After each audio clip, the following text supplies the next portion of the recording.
আমার আমিকে চিরদিন এই বাংলায় খুঁজে পাই। আমি বাংলায় গান গাই, আমি বাংলার গান গাই। আমি আমার আমিকে চিরদিন এই বাংলায় খুঁজে পাই।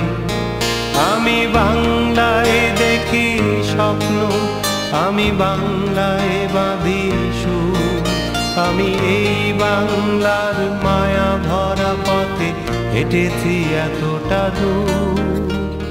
বাংলায় আমার জীবনানন্দ, বাংলা প্রাণের সুর। আমি একবার দেখি, বারবার দেখি, দেখি বাংলার মুখ। স্বাধীনতা আনতে সাকিনা বিবির কপাল ভেঙেছে, শীতের সিঁদুর মুছে গেছে হরিদাসী। তারপরে স্বাধীনতা এসেছে এবং তার মান আমাদের রাখতেই হবে, নিজের জীবন দিয়ে হলেও। সেই প্রতিজ্ঞায় আমরা সবাই অঙ্গীকারবদ্ধ। এবারে স্মৃতিচারণ করার জন্য অনুরোধ জানাচ্ছি খালিকুজ্জামান ভূঁইয়া।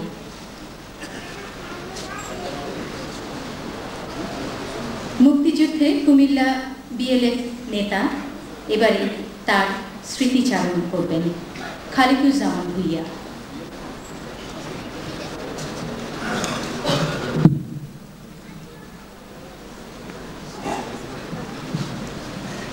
আজকের এই অনুষ্ঠানের সম্মানিত আলোচক বৃন্দ, শ্রদ্ধেয় সুধীমণ্ডলী, স্মৃতিচারণে অংশগ্রহণ করার কথা আমার ছিল না, তারপরেও এখানে যখন কিছু করতে বলা হয়েছে, সময়ের অনেক সংক্ষিপ্ততা, আমি শুধু দুটি কথাই বলবো। একটা হলো বাংলাদেশের মুক্তিযুদ্ধের ইতিহাস এদেশের মানুষের কাছে সম্পূর্ণ পরিষ্কার নয়। এর উপরে গবেষণাধর্মী কাজ বা তার ইতিহাস, তার বিভিন্ন অধ্যায়, সংগ্রামের যে চিত্র, সেটাও তেমনভাবে আমাদের দেশের মানুষের সামনে উপস্থিত নয়। সেক্ষেত্রে ডক্টর মাহফুজ তিনি যে উদ্যোগ নিয়েছেন এবং অনেক পরিশ্রম করে যে বই লিখেছেন, সেজন্য আমি তাকে আন্তরিক ধন্যবাদ জানাই। 1971 সালের মুক্তিযুদ্ধে আমি অংশ নিয়েছিলাম। কুমিল্লা জেলার FF ফ্রিডম ফাইটার বাহিনী সে তাকে সংগঠিত করার চেষ্টা করেছিলাম। 71-এর মুক্তিযুদ্ধ যে উদ্দেশ্য নিয়ে শুরু করেছিলাম, সেই উদ্দেশ্য বাস্তবায়িত হয়নি। এটা আপনারা জানেন যে পাকিস্তানের বিরুদ্ধে যুদ্ধ হয়েছিল কেন, এবং যারা সংগ্রাম করেছিল তারা কেন সংগ্রাম করেছিল?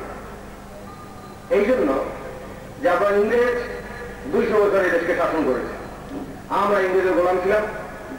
তারপরে ক্ষুদিরাম, সূর্য সেন, প্রীতিলতা, বাঘাযতীন, আশফাকুল্লাহ সহ হাজার হাজার বিপ্লবীরা ফাঁসির মঞ্চে দাঁড়িয়ে জীবন দিল। চট্টগ্রাম, বরিশাল, পাবনা, সিরাজগঞ্জ, দিনাজপুর থেকে শুরু করে সারা বাংলার কৃষকরা সাম্রাজ্যবাদ এবং ওই দালাল জমিদারদের বিরুদ্ধে সংগ্রাম করে হাজার হাজার বাংলার কৃষক বুদ্ধের রক্তেই বাংলার মাটি লাল করে দিয়েছিল। এবং সেই বোম্বে থেকে শুরু করে কলকাতা এবং ঢাকা অঞ্চলের শ্রমিকরা এই সাম্রাজ্যবাদের বিরুদ্ধে সংগ্রাম করে অকাতরে জীবন দিয়েছে। এইভাবে ছাত্র, কৃষক, শ্রমিক, সারা ভারতের জনগণের যে সংগ্রাম, সেই সংগ্রামের মধ্য দিয়ে, রক্তদানের মধ্য দিয়ে যখন স্বাধীনতা দাঁড় প্রান্তে, তখন শুরু হলো চক্রান্ত। ওই ভারতবর্ষে ইংরেজদের সঙ্গে আপোষ করে বোম্বে নগরীকে কেন্দ্র করে সেখানে হিন্দু পুঁজিপতি গোষ্ঠী, বিড়লা, টাটা, গোয়েঙ্কা, ডালমিয়ারা প্রচুর সম্পদের মালিক হয়েছিল। তারা চেয়েছিল ইংরেজদের দাঁড়িয়ে যদি ভারতবর্ষ স্বাধীন করা যায়, তাহলে লুটপাটের ক্ষেত্রটা এককভাবে তাদের হাতে আসবে। আর পাশাপাশি কিছু মুসলমান ধনী, আদমদিস, কোহানি, বাওয়ানি, দাউদ, তাদের হাতে পয়সা ছিল কম। ফলে তারা ভেবেছে যে যদি ভারত স্বাধীন হয়, একটা দেশ স্বাধীন হয়, তাহলে বিড়লা, টাটাদের সঙ্গে পাল্লা দিয়ে তারা লুটপাট করে সুবিধা করতে পারবে না। সেই জন্য এই মুসলমান পুঁজিপতিরা ধ্বনি তুলল যে ধর্মের ভিত্তিতে আমরা রাষ্ট্র চাই, মুসলমানদের জন্য আলাদা রাষ্ট্র চাই। আসলে মুসলমানদের জন্য চাইনি, ওই আদমদিস, কোহানি, বাওয়ানিরা, ওই মুসলমানদের ধনীরা, তারা হিন্দু পুঁজিপতিদের সঙ্গে পাল্লা দিয়ে পারবে না। সেই জন্য আলাদা একটা দেশ, ভূখণ্ড তারা চেয়েছিল। আর গরিব মুসলমান যেহেতু বেশিরভাগ জমিদার ছিল হিন্দু, ফলে ওই জমিদাররা প্রজারা বেশিরভাগ ছিল মুসলমান। ফলে ইংরেজ সাম্রাজ্যবাদ তাদের সাহায্যে পুষ্ট হয়ে এইসব জমিদাররা এই সাধারণ নিরন্ন দুঃখ যে প্রজা সাধারণ তাদের উপর অত্যাচার নির্যাতন চালাতো তার বিরুদ্ধে তারা সংগ্রাম যখন করছিল, তাদের বুঝানো হলো যে যদি মুসলমানদের জন্য একটা দেশ হয় তাহলে অভাব থাকবে না, দারিদ্র থাকবে না, দুঃখ থাকবে না, নির্যাতন থাকবে না, শোষণ থাকবে না, কারণ এই জমিদাররা হিন্দু তারা চলে গেলে আর কোনো অসুবিধা নাই। এইভাবে বিজাতি তত্ত্ব নিয়ে আসা হলো, মোহাম্মদ আলী জিন্নাকে সামনে রাখা হলো, ইস্পাহানির বাড়িতে বসে মুসলিম লীগ গঠনের একটা ফয়সালা করা হলো। ফলে জিন্নাকে বিজাতি তত্ত্বের কথা নিয়ে আসলো, তখন সেদিনই বোঝা উচিত ছিল এটা একটা অবৈজ্ঞানিক এবং অবাস্তব একটি তত্ত্ব। ধর্মের ভিত্তিতে কোনো জাতি হয়, ধর্মের ভিত্তিতে কোনো রাষ্ট্র হয়, তার প্রমাণ হচ্ছে মধ্যপ্রাচ্য। সৌদি আরব, ইরাক, ইরান, লিবিয়া, মিশর সবগুলি রাষ্ট্র পাশাপাশি দাঁড়িয়ে আছে, এটা সব মুসলমান, এখানে অন্য ধর্মের লোক নেই। তাহলে কেন সমগ্র মধ্যপ্রাচ্যের মুসলমান রাষ্ট্র এক জাতি হয় না, কেন এক রাষ্ট্র হয় না? এত বড় একটা জাতীয়তাবাদ দৃষ্টান্ত চোখের সামনে থাকার পরেও ধর্মের ভিত্তিতে পাকিস্তান গঠন করা হলো এবং ধর্মের ভিত্তিতে জাতি গঠনের চেষ্টা করা হলো, কিন্তু যেগুলো টিকবে না, এটা সম্ভব না। ফলে ধর্মের ভিত্তিতে যেহেতু জাতি হয় না, একটা জাতি গঠনের একটা উপাদান হতে পারে ধর্ম, কিন্তু শুধু ধর্মের ভিত্তিতে জাতি হতে পারে না। সেজন্য পাকিস্তান ছিল একটা কৃত্রিম ভাবে গঠিত রাষ্ট্র। এখানে আসলে ছিল দুইটা জাতি, বাঙালি এক জাতি মানে আমরা, আর পাকিস্তানের এক জাতি। এখানে একটু জাতি গঠন নিয়ে আলোচনা করা দরকার।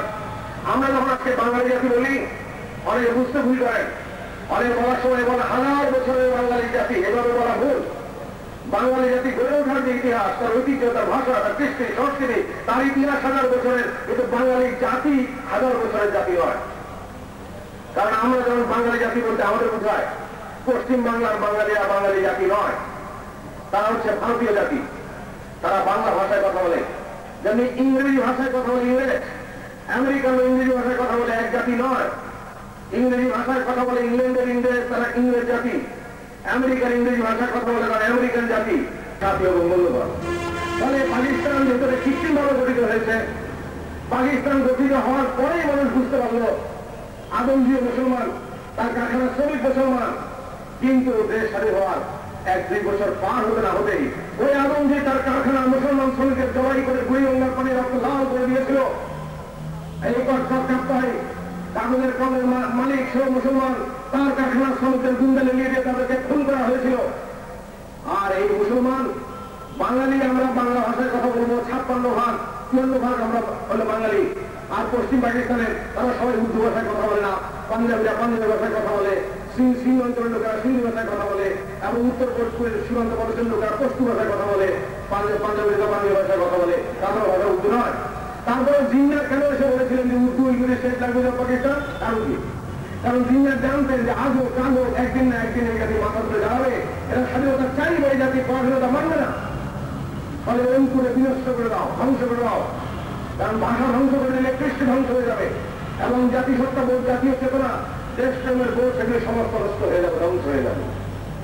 সেই সময় যারা জাতির বিবেক হিসেবে এই কথাগুলি মানুষের সামনে বলেছিল, 1971 সালে যখন দেশ স্বাধীন হবে 16 ডিসেম্বর আগে 14 তারিখে এই দেশের ওই পাকিস্তান হানাদার বাহিনী, তাদের দোসর আল-বদর আল-সালাম বাহিনী জাতির শ্রেষ্ঠ সন্তান সেই সব বুদ্ধিজীবীদের রাতের অন্ধকারে ধরে নিয়ে রায়ের বাজারের বদ্ধভূমিতে, মিরপুরের বদ্ধভূমিতে হত্যা করেছে। তারা বলল যে এই বই ছাপা হয়নি, এবং এটা অনেক দামি। আগে কখন ছাপা হয়েছিল? কারণ আমরা জানতে পারি না ব্রিটিশদের একটা বক্তব্য কি, মোহাম্মদুল আজহার কি বলেছিল, শহীদুল্লাহ কায়দার কি বলেছিলেন, এবং মর্তুদার বক্তব্য কি। এই সমস্ত মানুষগুলি জীবন দিয়েছে বাংলাদেশের জন্য। এরা এই দেশের ভাষা, এই দেশের কৃষ্টি সংস্কৃতি নির্মাণে তাদের বিশাল ভূমিকা আছে। দেশপ্রেম, দেশপ্রেমিক মনোভাব সৃষ্টি করার পিছনে, জাতীয়তাবাদী ভাবধারা সেটাকে সৃষ্টি করার পিছনে তাদের বিরাট অবদান আছে। কিন্তু আমরা 14 তারিখে গিয়ে শহীদ মিনারে ফুল দিলাম, আমরা রেডিও টেলিভিশনের পর্দায়, টেলিভিশনের পর্দায় নানা কথা শুনলাম, কিন্তু তারা কি চিন্তা করেছিলেন, কি তাদের ভাবনা ছিল, কিভাবে তারা এই মুক্তি সংগ্রাম গড়ে ওঠার ক্ষেত্রে ভূমিকা পালন করেছিলেন, সেই কথা আমাদের দেশের মানুষ জানতে পারলো না। যে সেই দিন পাকিস্তানের বিরুদ্ধে সংগ্রাম হয়েছিল, যেই চেতনা, যেটাকে মুক্তিযুদ্ধের চেতনা বলে, সেই চেতনা কি? মোটা দাগে 3টা চেতনা মুক্তিযুদ্ধের। পাকিস্তান ধর্মের নামে ভণ্ডামি করত, ধর্মের নামে শাসন শোষণ চালাতো। ফলে মুক্তি সংগ্রামের চেতনা হচ্ছে ধর্ম নিরপেক্ষ একটা চেতনা, ধর্মনিরপেক্ষ রাষ্ট্র গঠনের চেতনা। তাহলে আজকে স্বাধীনতার 25 বছর পরে সেই রাষ্ট্র যে আমাদের আছে, এখন এটা হচ্ছে একটা মিনি পাকিস্তান। স্বাধীনতার পরে যে ধর্মনিরপেক্ষতার কথা বলা হয়েছে, ধর্মনিরপেক্ষতাকে ভুলভাবে ব্যাখ্যা করা হয়েছে। সেকুলার শব্দের অর্থ কি? যে রাষ্ট্র এক ধর্মকে উস্কানি দেয় তার নাম হচ্ছে এক ধর্মী রাষ্ট্র, থিওক্রেটিক স্টেট। যেমন পাকিস্তান, ইরান, তারপরে আফগানিস্তান, এই রাষ্ট্রগুলিকে বলে এক ধর্মী রাষ্ট্র। আর যে রাষ্ট্র সব ধর্মকে উস্কানি দেয় সেটা হলো বহুধর্মী রাষ্ট্র, মাল্টি থিওক্রেটিক স্টেট। যে রাষ্ট্র কোন ধর্মকে উস্কানি দেয় না, নিরপেক্ষ থাকে, সেটাকে বলে সেকুলার স্টেট। এই সংবিধানের মধ্যে বিসমিল্লাহ বসানো হলো। আমি সঙ্গে বলতে চাই, এই যে বিসমিল্লাহ এর সঙ্গে ইসলাম ধর্মের কোনো সম্পর্ক নাই। কেন বিসমিল্লাহ বসানো এর মধ্যে? আপনাদের কোরআনের পরে মুসলমানের কাছে সবচেয়ে পবিত্র গ্রন্থ যেটা, সেটা হচ্ছে বুখারী শরীফের হাদিস। ওই বুখারী হাদিসের প্রথমে বিসমিল্লাহ লেখা নাই। মানে ইসলামের সবচেয়ে প্রামাণ্য গ্রন্থ, হাদিস হিসাবে সবচেয়ে যেটা গ্রহণযোগ্য যে হাদিস, সেই হাদিসের শুরু যদি বিসমিল্লাহ করা হতে পারে, তাহলে বাংলাদেশের সংবিধান তো হাদিস কিতাব নয়। তাহলে এর মধ্যে বিসমিল্লাহ বসানো হলো কেন? হযরত মুহাম্মদ যখন বিদায় হজের বাণী সারা দুনিয়ার মুসলমানদের জন্য রেখেছিলেন, বিসমিল্লাহ দিয়ে তিনি তার ভাষণ শুরু করেন নাই। তাহলে বিদায় হজের ভাষণের মধ্যে বিসমিল্লাহ নাই, বুখারী শরীফের হাদিসের মধ্যে বিসমিল্লাহ নাই। সেই বিসমিল্লাহ কেন আমাদের সংবিধানে বসানো হলো? এটা ধর্মের জন্য করা হয় নাই, এটা ছিল ধর্মের নামে ভণ্ডামি, ধর্মের নামে প্রতারণা, ধর্মের নামে জালিয়াতি। এর আমরা বলছি যে মুক্তিযুদ্ধের চেতনা, ধর্মনিরপেক্ষ চেতনা। আজকে বাংলাদেশে হিন্দু, মুসলমান, বৌদ্ধ, খ্রিস্টান 71 সালে আমি যখন যুদ্ধ করেছি, তখন আমি আমার পাশে হিন্দু ভাইকে পেয়েছি, আমি খ্রিস্টান ভাইকে পেয়েছি, আমি বৌদ্ধকে পেয়েছি, সমানভাবে যুদ্ধ করেছি। আর স্বাধীন হওয়ার পরে সেই বাংলাদেশে শত্রু সম্পত্তি আইন যদি বড় থাকে, তাহলে এরা মুক্তিযুদ্ধের চেতনাকে কিভাবে ধারণ করে আমি তাদের জিজ্ঞাসা করতে চাই। বলে ভারতবর্ষের লোক আমরা যখন স্বাধীনতা চাইলাম, ইংরেজ বলল যে না, স্বাধীনতা চাওয়া যাবে না। তখন এদেরকে বলছে স্বাধীনতা চাইলে ধরে নিয়ে জেলখানা ফেলে রাখো। বিনা বিচারের বছরে পর বছর তাদেরকে গ্রেপ্তার করে জেলখানা রাখার যে আইন, ইংরেজরা বলে তাকে বলা হতো ইন্ডিয়ান সেফটি অ্যাক্ট, ভারত নিরাপত্তা আইন। ভারতবর্ষ আমাদের, আর ইংরেজ এসে ভারতের নিরাপত্তা আইন তৈরি করে। সূর্য সেনরা রক্ত দিয়ে, জীবন দিয়ে তারপরে ইংরেজদের চালালো, কিন্তু ওই আইন গেল না। আইয়ুব খান সেই আইনকে নতুন নাম দিলেন, তার নাম হল ডিফেন্স অফ পাকিস্তান রুল। সেই আইনে শেখ মুজিব, সরওয়ার্দী, মাওলানা ভাসানী সহ হাজার হাজার রাজনৈতিক নেতাকর্মী জেল খেটেছে এবং এই আইনের বিরুদ্ধে অসংখ্য বক্তৃতা নেতারা করেছেন। আমরা ভেবেছিলাম 30 লক্ষ মানুষের রক্তে যখন এই বাংলা পবিত্র হয়ে গেছে, ওই কুখ্যাত কালা কানুন, কালো আইন বাংলাদেশের মাটিতে আর নতুন করে আনবে না। কিন্তু বাংলাদেশের মাটিতে তখন রক্তের দাগ শুকায় নাই। ওই কুখ্যাত কালা কানুন, ইংরেজ আমলের ইন্ডিয়ান সেফটি অ্যাক্ট, পাকিস্তান আমলের ডিফেন্স অফ পাকিস্তান রুল আবার নতুন করে বাংলাদেশে বিশেষ ক্ষমতা আইনের নামে জারি হয়ে গেল। তাহলে 71 সালে পাকিস্তানের যুদ্ধ অন্যায় যুদ্ধ ছিল, শোষণ টিকিয়ে রাখার জন্য সেই যুদ্ধ তারা করেছিল। আমাদের যুদ্ধ ন্যায় যুদ্ধ ছিল, আমরা শোষণ থেকে মুক্ত হওয়ার জন্য যুদ্ধ করেছিলাম। তাহলে শোষণ যদি আজও বলবৎ থাকে, তাহলে সেই যুদ্ধের ন্যায্যতা থাকবে না। তাহলে জনগণ যে ন্যায় সংগ্রাম করেছে, তার সমস্ত ন্যায্যতা তার কাছে কেড়ে নিয়েছে কারা? তাহলে আমরা 22 পরিবার আদমজির পানি বাউনি দাউদ যারা শোষণ করেছে এবং যাদের শোষণের জন্য শরীরে কাজ করেছে, তাহলে বাংলাদেশে আজকে 22 পরিবার জায়গায় 2200 পরিবার সৃষ্টি হয়েছে। এর জন্য তো স্বাধীনতা ছিল না। 30 লক্ষ লোকের কথা করে বলেন, এই 30 লক্ষ লোক কারা? আমি কুমিল্লা জেলায় একটা প্রথম দেশের বাহিনীর দায়িত্বে যখন ছিলাম, 4,500-এর মতো মুক্তি বাহিনী আমি জিজ্ঞাসা করেছি তাদের। আজকে তারা বাড়ি যারা 5 কোটি টাকা খরচ করে বাড়ি নির্মাণ করে, আজকে তারা ব্যাংকের 22,000 টাকা ঋণ খেলাপি, আজকে তারা 23,000 কোটি কালো টাকার 350 পরিবারের মালিক, তাদের সন্তানরা 71 জীবন দেয় নাই। 71 জীবন কে দিয়েছে? 71 জীবন দিয়েছে কৃষক, নাম জানা অসংখ্য কৃষক, তাদের সন্তান সন্ততি। শ্রমিকেরা জীবন দিয়ে বলছিল দেশ স্বাধীন হলে সে কাজ পাবে, মানুষের কথা ভাবতে পারবে, তার সন্তান লেখাপড়া শিখবে এবং চিকিৎসা পাবে, ওটা করতে পারবে। আর সেই শ্রমিককে স্বাধীন দেশে 25 বছর পরে 1 মাসের বেতন দিয়ে 1.5 মণ চাল কিনতে পারে না। এর জন্য কি স্বাধীনতা? নাজক সাহেবরা লেফটেন্যান্ট, মেজর জেনারেল হয়েছে, লেফটেন্যান্ট জেনারেল হয়েছে, সেখানে রাজাকার মন্ত্রী হয়েছে, প্রেসিডেন্ট হয়েছে। শ্রমিক কি পেয়েছে? কৃষক কি পেয়েছে? ফলে যে কৃষক দঙ্গলে মুক্তিযুদ্ধে জীবন দিয়েছে, আত্মাহুতি দিয়েছে, তাহলে সেই ভূমিহীন 1969 সালে ভূমিহীনের সংখ্যা ছিল 30 জন, 28 থেকে 30 জন। তারা সেদিন জীবন দিয়েছিল। তারা ভেবেছিল দেশ যদি স্বাধীন হয় তাহলে তারা জমি পাবে, কাজ পাবে, মানুষের মতো বেঁচে রাখতে পারবে। স্বাধীনতার কি প্রতিশ্রুতি, কি অঙ্গীকার? সকলের জন্য সমান অধিকার, সকলের জন্য কাজ, শ্রমিকের জন্য মজুরি, কৃষকের জন্য জমি, জনগণের জন্য বাক স্বাধীনতা, রুটি ও রুটির নিশ্চয়তা। স্বাধীনতা অর্থ সাদা আদমির বদলে কালো আদমির লাশ সহায়ী নয়, মুক্তি মেলা ব্যক্তির স্বীকৃতি হয়। অথচ ইংরেজ সাদা চামড়ার বদলে পাকিস্তানি বাদামি চামড়া নয়। তাহলে আজকে পাকিস্তানি বাদামি চামড়ার জায়গায় বাঙালি কালো চামড়ার ব্যাপার নয়। মানুষ চেয়েছিল শোষণ থেকে মুক্তি। যাতে একটা স্বাধীন দেশের নাগরিক বলি 6টা অধিকারটা থাকে: অন্ন, বস্ত্র, শিক্ষা, চিকিৎসা, বাসস্থান, কাজ। আমি স্বাধীন না পরাধীন, তার মাপকাঠি কি? যেমন আমরা জিনিস মাপ করি, বাক্ষা দিয়ে মাপে, যদি 100 না 1 কেজি না 2 কেজি, তাহলে আমি স্বাধীন না পরাধীন, তার মানদণ্ড কি? মানদণ্ড দুবেলা করে ঘরে খেতে পাই, কাপড় পরতে পারি, লেখাপড়া শিখতে পারি, পশু বলে চিকিৎসা পাই, এবং ভালোভাবে একটা ঘরে রাতের বেলা ঘুমাতে পারি, এবং কাজ পাই। অন্ন, বস্ত্র, শিক্ষা, চিকিৎসা, বাসস্থান এবং কাজ, এগুলো মানুষের মৌলিক অধিকার। স্বাধীন দেশের নাগরিকের জন্মগত অধিকার। কর্তব্য মুক্তিযুদ্ধের সত্যিকার যে চেতনা, অসাম্প্রদায়িক চেতনা, শোষণ মুক্তির যে সংগ্রাম, সত্যিকার গণতান্ত্রিক অধিকার আদায়ের যে সংগ্রাম, সেই সংগ্রামের পথে আপনি এগিয়ে আসবেন। আগামী দিনের যুদ্ধের জন্য প্রস্তুতি গ্রহণ করুন। মুক্তিযুদ্ধের চেতনা বাস্তবায়ন করার জন্য এগিয়ে আসুন। সেই আহ্বান আপনাদের প্রতি রেখে এবং যারা যুদ্ধক্ষণ ধরে এখানে আলোচনা শুনছেন তাদের প্রতি আবারও সংগ্রামী অভিনন্দন জানিয়ে মুক্তিযুদ্ধের চেতনা অসমাপ্ত মুক্তিযুদ্ধ সমাপ্ত করার আহ্বান দিয়ে আমি আমার বক্তব্য শেষ করছি। আমি বাংলায় গান গাই, আমি বাংলার গান গাই, আমি আমার আমিকে চিরদিন এই বাংলায় খুঁজে পাই।